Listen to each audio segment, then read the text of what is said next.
Dear Chair, members of the committee, at the last meeting, the leader and of the council urged officers to act with caution in bringing back a promised payment on revisions to the corporate structure. Members would have strong views of their own and have their own approach. As such, I was surprised to see the officer-driven report hidden away at the back of the report back today, and it suggests two things. Firstly, it proposes a wholesale rewriting of the Constitution. As a long-standing follower and previous member of this committee, it's something with old chestnut, which has previously been turned down. In this time of austerity, do we really have the resources to start a huge redrafting exercise of the Constitution? And is an exercise such as this to be recommended, given the danger of inadvertent changes in meaning or simplification or modernisation of well understood, previously settled phrases? My greater concern is as what I, as a member of the public, regard as a somewhat sinister proposal, with four secret working parties meeting behind closed doors with officers being four members, seemingly outnumbering elected councillors, deciding how democracy should operate in Barnet. The report seems to be highly biased in not inviting a review of the three options that the Localism Act provides: cabinet, elected mayor, or committee system, but three versions of the cabinet system and one version of the committee system.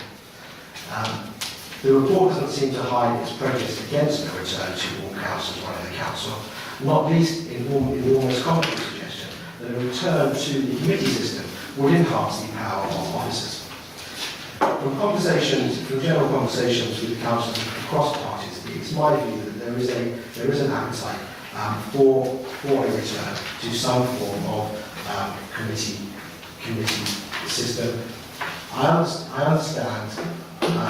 understand that that there may be discussions in various quarters for such a change, and I'm therefore asking at this time, when councillors seem to be engaged in discussions over these principles, that this report is shelved and the full council itself is asked for its opinion on the principle, preferably on a free vote, and how it would like to proceed with the options the options presented by Terry Pickles in the Localism Act. I would further ask that should the full council wish to proceed, as I hope it would do, which return to a system where all councillors form the executive, that they appoint themselves a committee that would meet in public, where the public could follow the proceedings, hear what officers have to say. The committee could seek advice from wherever it would want to, maybe from external sources, and the members of the public, if they have views, could also make suggestions as to how their council should operate in the future. Those are my comments, Mr. Chairman. I'm always happy as always to answer any questions you might have. Thank you. Are there any questions, Mr. Vogt? Thank you. Maybe not having read the Localism Act as closely as you, are there any other options that are set out there other than the sort of four, well, actually there are three set out, and then the fourth is other arrangements that are prescribed. Are there any others that are in the Act? No, I think the report is quite clear and is accurate in pointing out those four options. Within the committee system, there are numerous ways in which the council could, operate the committees. And I think that's probably, that's a very rich scene to mine really. As the officers pointed out in their report, in relation to what they describe as hybrid systems, which are versions of the cabinet system. Even within the cabinet system, there are a variety of ways you could organise the councils within that. So I think really the issue is a lack of options. There's 150 different ways you could run things. The question is whether or not all 63 people who are elected to the council are in charge of the council, or whether or not just 1/5 of those people actually take decisions. And I would argue that if this council went down, carried on the route which only engaged 1/5 of the councillors involved in effective decision making, why on earth do you need so many councillors in the first place? Any questions? No, thank you very much. Thank you, Chairman. Right. I have a amount of sympathy with what's been said. In fact, I've spoken to Mr. last week before this meeting. I think this report is premature. Let me say the report seems to come in two parts. which I think is sensible, is to codify the format of the Constitution. So, for example, if you want financial affairs, they'll be all in one section. If you want contract matters, in one section, etc. The moment is all over the place. So, to my mind, the suggestion that be codified and simplified has significant merit. But as to the actual question of the government itself, I think that's premature, because I think it's not for groups of members and officers to huddle together and reach a decision what we want to do. It's for members to decide what they want to do. And I think that it may be that all groups represented in this committee may want to go back to their respective groups and get a view as to how they want to proceed. So to that extent, I think that this report is premature, but I think there is a merit in giving authority to codify the format of the Constitution, not change it, you just codify it so it's more user-friendly, shall we say. I don't know what members feel about that. Leader. I'm sympathetic to that approach. It seems a very sensible way forward, especially given that the provisions of the Localism Act, I think, just to add to what Daniel Hope said, I think one can actually do what one likes with the Constitution, so long as the Secretary of State should agree with it. And there is another bit that it does have to be a special meeting of the Council that would change the system, as far as I understand. And I further understand that change would have to be for at least 5 years. So it is something that needs to be done with suitable care. And I think, as Councillor Cohen said, I think this is something we should proceed with caution on, but we should proceed on it and take soundings within the groups and look at that. Yeah. Perhaps Mr. Lusty could assist. Would the council just simply have to have a vote? And if that vote was to change the committee system, you would go ahead, or would that just trigger the kind of working parties or meetings that you suggested? Well, I don't think it's for officers to do that. It's asked about face, to be honest. It's the wrong way around. What we need to do is make a decision on, council needs to make a decision on what they want to do. No, I understand that, but because these other councils have already made decisions. Yeah. Do you simply have a vote? A council which says we now want to commit to this committee, and then the officers have to devise a system.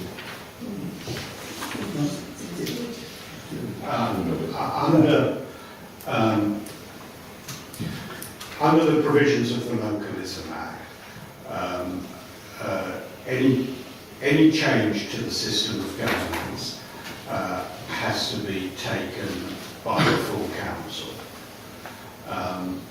If the council takes a decision to change its governance, that change can't take effect until the annual meeting. So, just to give an example, if council were to take a decision at the next council meeting to change its system of governance, that system could not take effect immediately. It couldn't take effect until and run from a future annual meeting. The question of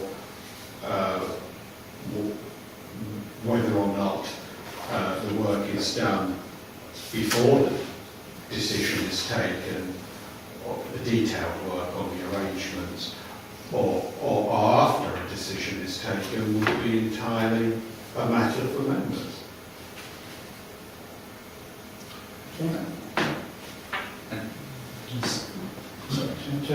No, just in a way it's helpful what's been written here with the strengths and weaknesses. It's up to the members, it's up to us to decide what we want. But it's nice to have some comments and perhaps some opinions of what one system is better than others. Some we perhaps know it. We've had a committee system, and lots of the newer members haven't experienced a committee system, so it might be helpful for them to some of them. But some of the comments are just are so vague. I just don't understand. It creates silos in the decision-making process.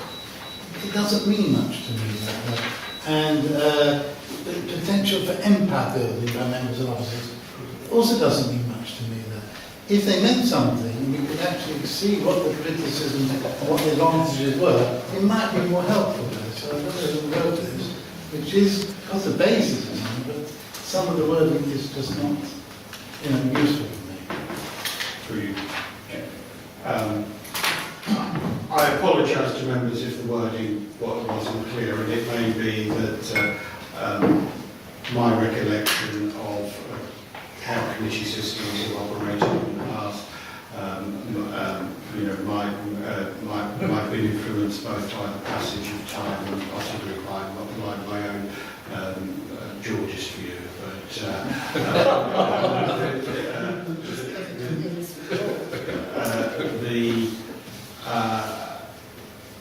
I think clearly there are advantages and disadvantages with either a cabinet system or a committee system. It can, I think, reasonably be said that a cabinet system does concentrate a lot of power of decision making in a small number of members. It could equally be said that may have happened under the committee system anyway, but in an unofficial way. One of the advantages of a cabinet system over a committee system is that decision-making body does have the opportunity to operate in a cohesive manner and has the ability to operate in an overarching manner because all of the major decision matters come to that body. The reference to silos, which of course is that under a committee system, unless you have, say, an overarching and quite powerful policy, say a policy committee or a policy and resources committee, you can have fragmentation of decision making, with decisions being taken in individual committees without there being the oversight and the insight into what is happening elsewhere, and that is also, clearly it is possible for power bases within that type of structure to be established both by members and by officers. Yes, so I just want to take everybody back, bring everybody back to exactly where we are at the moment. I make no comment at this point about different models because I think the comments I'm about to make apply whichever we're going to be dealing with, and I think there is feels to me like there's some urgency in the matter. With all due respect to members of the administration on the table, we're about to potentially, I was going to say force through, but there will be a decision taken at the turn of the year, potentially to outsource a very significant proportion of council services. And actually there's another package predicated that would follow relatively, after a period, which would mean that actually the vast majority of services within the council will be delivered outside. There are really significant changes, and it's not clear to me at the moment how we are going to be able to scrutinise that under the current system, let alone under any alternative scheme, particularly one that would go back to a committee system that operated when the council was delivering services in quite different ways. So it seems to me that we've got to do some of this revision now. We've got to do at least some of this reviewing now, because frankly we were promised a review of governance 4 years ago when the Future Shape programme started to be discussed. It was supposed to come back in September, October 4 years ago, and it has not. We've had a very sketchy officer governance paper at about 2 years ago, and that is the only thing that we've had about governance under this potential new world of One Barnet. And I am really not clear how any of us are going to hold those services to account. To hold those services to account on behalf of the public. We are elected by and serve. And it really is important that we get some of this clarified and sorted out, because whatever system, whether it's a cabinet and scrutiny or it's a committee system, we need to know what we're doing and how we are challenging and those services and making decisions over the coming years. And particularly if we're not able to have some clarity about the governance system, whether it's current cabinet and scrutiny or we're moving to a committee system. And I make no judgment at the moment about either. But actually, if we're not doing it until at the earliest May next year, we're going to have a system of service delivery that's already in place from the beginning of the financial year. So how do we think we're going to be acting appropriately as a set of councillors? I really genuinely don't understand. And we need to sort that out. We need to have some clarity in the Constitution, one way or another, about how this is going forward.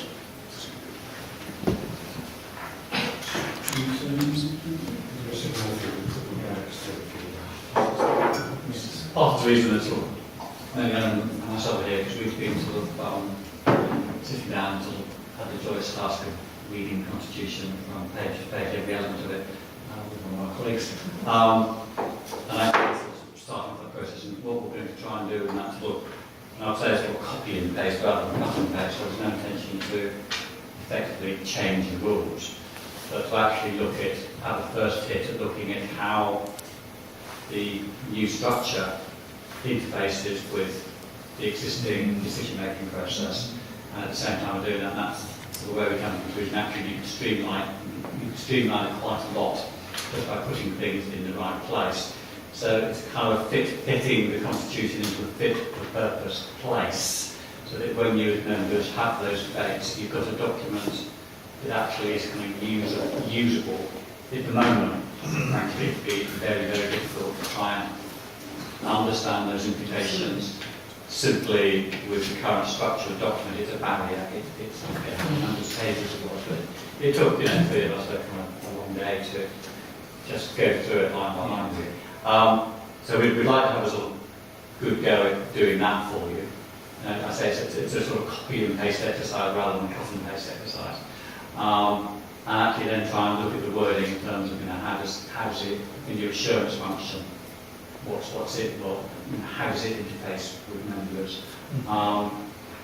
What's the balance between the commissioners and the delivery units, and how does that work, and how does that interface with members? So we'd like to have a sort of first stab at doing that exercise.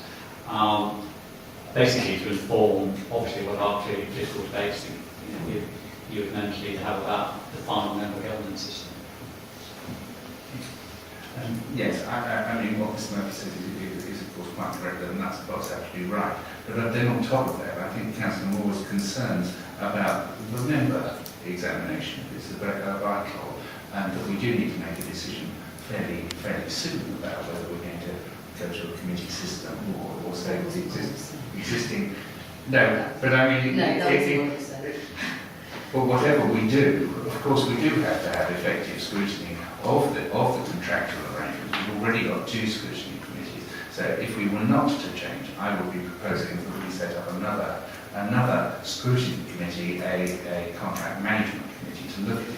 However, I think the chances are that we will make a decision relatively rapidly on whether we are going to change the overall system. We have an opportunity to do. But one point I would raise with Mr. Lustig's advice, I understood that we have to have a special meeting of the council to change the system. It doesn't have to be a special meeting. It does have to be, the decision does have to be taken at a meeting of the council. But it is a decision that effectively can only be implemented as from a future annual meeting. And yet, when we opt for when we have opted in the past for the leader and cabinet model rather than the elected mayor model, that has, I believe, had to be a special meeting of the council. But that happened pre-Localism Act. Okay, thank you. Yeah, I'm just concerned about the timescale of this. I think the point Councillor Moore was making, that, you know, with the whole One Barnet programme, we need, you know, it needs more than tinkering and making the constitution a bit easier to read. You know, things are going to need to be radically changed in order for members to be able to effectively scrutinise and hold to account under the new arrangements, and that needs to be done fairly urgently, and that potentially could be made to work under a cabinet system or under a committee system. But I also think that that's a decision that needs to be taken fairly soon, and if that wasn't taken quickly, then surely what we're saying about the annual meeting is that then pushes that back by another year. So I was proposing to have a special meeting of this committee next month.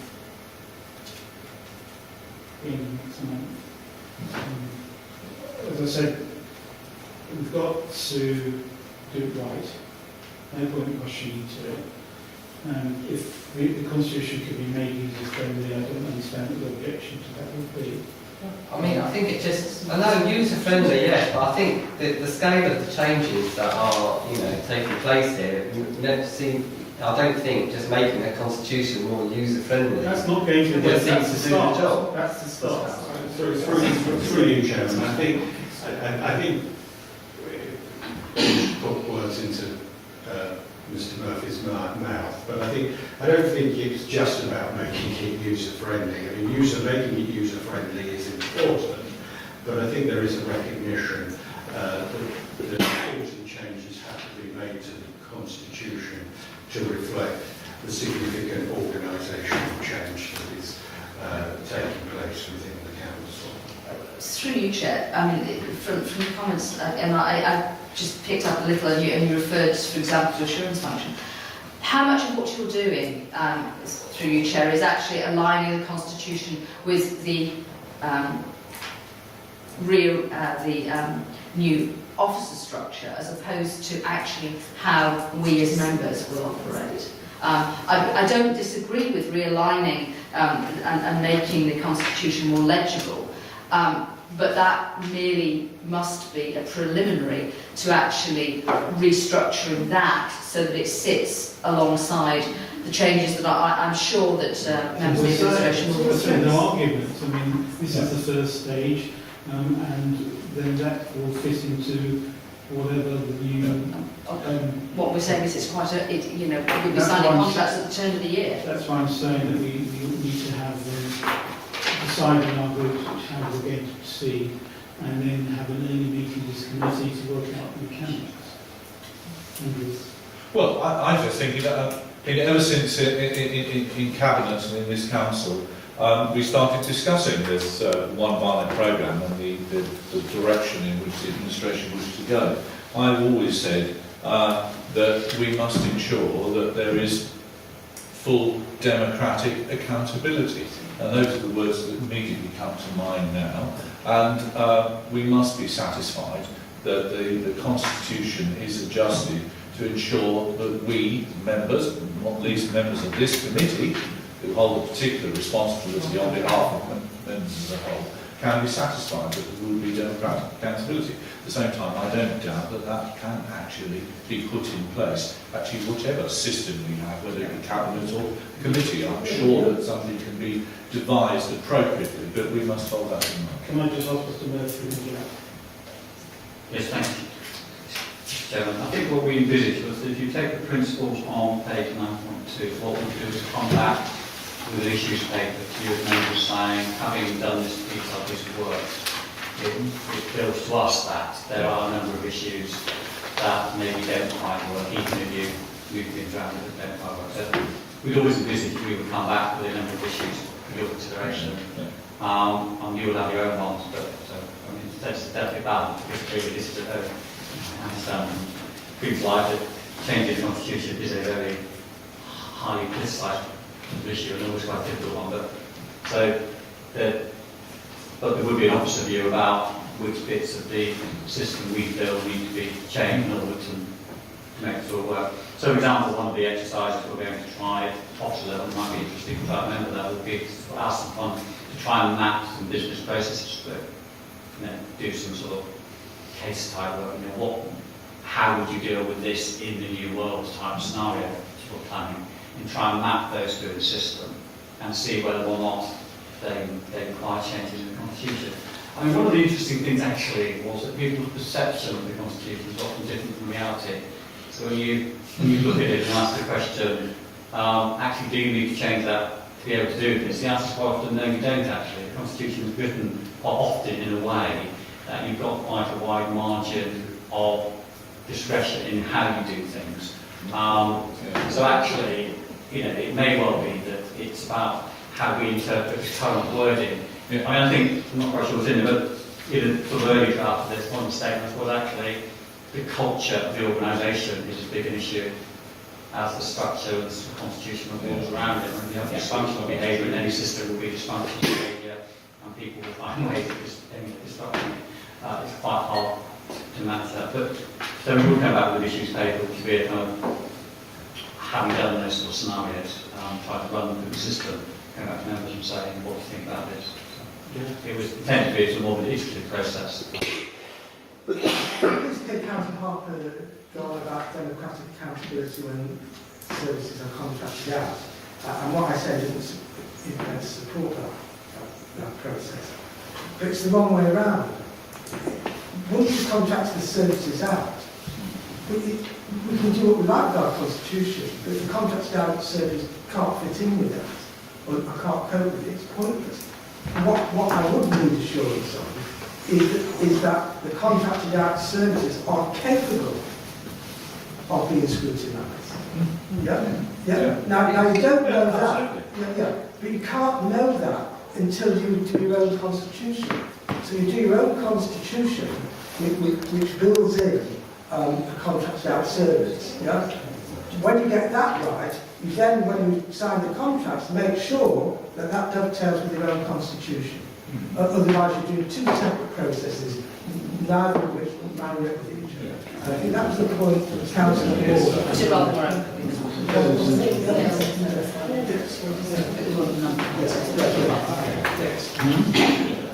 This is where the evidence stops. No. 1.2, which the idea to go ahead and these other principles, I would personally like to see something about empowering councillors and citizens, rather than just being accountable, having a look at how you empower, which is presumably some of the things behind the Localism Act. But one worry I have, and it was mentioned by the leader of the committee, is this: if a decision is made, it will last 5 years. Yeah. So councillors elected next time round of any party, new councillors will have no say at all. And this is my worry, that often the Localism Bill actually takes power away from councillors. Secretary of State's quite happy with it, but I am worried about imposing a commitment on a future council, because it's one of the few ways you can do this. Normally a new council can decide what it does, because it has a mandate. This will actually be undermining the mandate of a future council. So, whatever party. So that's my concern about the 5 years. But is that a statutory requirement that if you change it, it's got to stay as it is? Through you, Chairman, it is a statutory requirement. But it's only, it doesn't mean that you can't make further changes to the Constitution. It just means that the system of governance has to be in place for a period of 5 years from the date that the Council passes its resolution. Well, I'm not talking about it. I just wanted to express my doubt that is a proper way. No, that is a proper way of governance, that you tie the hands of all new councils and so on to a system that they have no say in. To me, this actually undermines backbench councillors. We've had quite a wide range of debate over this. I think we now have to come to some sort of a decision. Now, I have suggested that we authorise Mr Murphy to go away and do his... Go away, let's leave it like that. he should do what he has to do in terms of making, sort of codifying the the Constitution.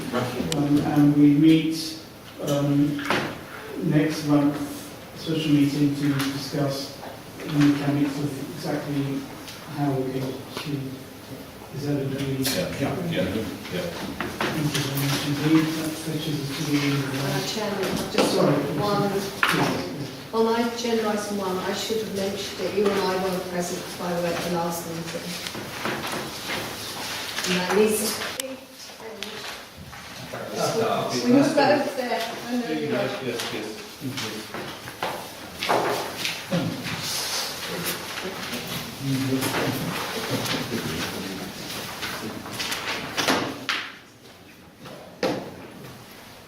Yes, these are all.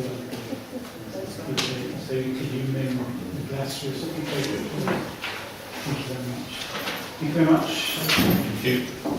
I think we're going to have to meet sort of next, how soon will you need to do your bits and pieces? We were just discussing, month, Sorry? it's just a difficult month with the NCSO and the contract evaluation. Yeah. Delay that was. If I might suggest, that in many ways the work that Mr Murphy's now been commissioned to do is sort of bottom up from the Constitution. There's no reason why we can't have a meeting to do the top down stuff and then it can meet up at a slightly later time, I think.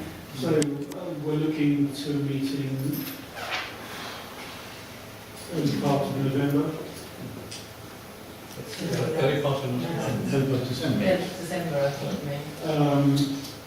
Early part of December, yes. Actually, November. Can we consult on that by email and come up with the dates?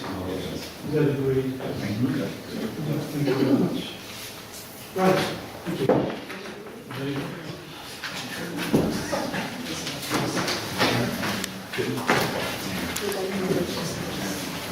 Yeah, but just that, because I wouldn't hear.